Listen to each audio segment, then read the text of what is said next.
Hello guys, lunch সেরে সেদিন চলে গেছিলাম দামোদর রিসর্টে। বাড়ি থেকে বেশি দূরত্ব ছিল না, তাও আমরা একটা টোটো ভাড়া করে নিয়েছিলাম।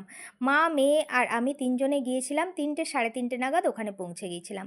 যাওয়ার পরে শান্তনুদা নিয়ে চলে গেল আমাদের গেমস রুমে। তো ওই দিন প্রচণ্ড গরম ছিল আর গেমস রুমটা ছিল এসি, তাই জন্য ঢুকে খুব ভালোই লাগছিল। আর কি সুন্দর পরিপাটিভাবে সাজানো রুমটা।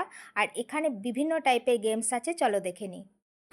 তো হাই বন্ধুরা, আমরা এখন চলে এসেছি, দেখো রিসর্টে এসেছি, এটা দামোদর রিসর্টে।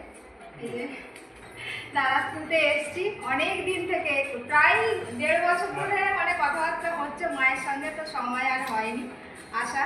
তো আজকে আসতে পেরেছি। প্রচণ্ড গরম, কিন্তু এই রুমটা হচ্ছে এসি। হ্যাঁ, এটা গেম রুম। ওদিকটা একটু ঘুরিয়ে দেখাও। শোনা করো না ভিডিও। তো মেয়েকে ফোনটা ধরিয়ে দিয়ে ভিডিও করতে দিয়ে আমরা তো মেয়ে রীতিমতো গেমসগুলো নিয়ে নাড়াচাড়া করতে আরম্ভ করেছি। এখানে দেখো ফুটবল আছে, ক্যারাম আছে, লুডো আছে, বিভিন্ন টাইপের গেমস আছে।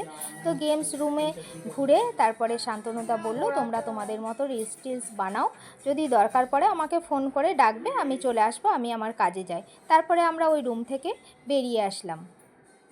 সামার ভ্যাকেশান চলছিল, সেই জন্য রিসর্টটা ফুল বুকিং ছিল। তার মধ্যেও শান্তনুদা ব্যবস্থা করে দিয়েছিল, থ্যাংক ইউ দাদা। আর আমিও ছুটি ছাড়া যেতে পারি না ওখানে, তাই জন্য এখনই আমাকে যেতে হয়েছে। তো এটা আমার প্রথম আসা নয় এখানে, আমি অনেক বছর আগে একবার এসেছিলাম এখানে। সেটা তখন ডাক্তারবাবুর বাংলো বলেই সবাই বলতো, তখন দামোদর রিসর্ট নাম হয়নি, আর এত সুন্দর সাজানো গোছানোও তখন ছিল না। তো ওখানে গিয়ে একটা লোকেশান দেখে একটা রিলস বানাতে শুরু করলাম, তাও আবার ঝামেলা, তার মধ্যে ইনস্টাগ্রাম চলে না, নেট চলে না।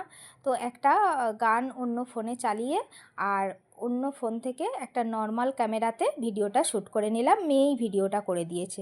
তো যাই হোক, আরও সুন্দর সুন্দর এখানে জায়গা আছে, তোমাদের সঙ্গে শেয়ার করব। তো আজকের মতো টাটা।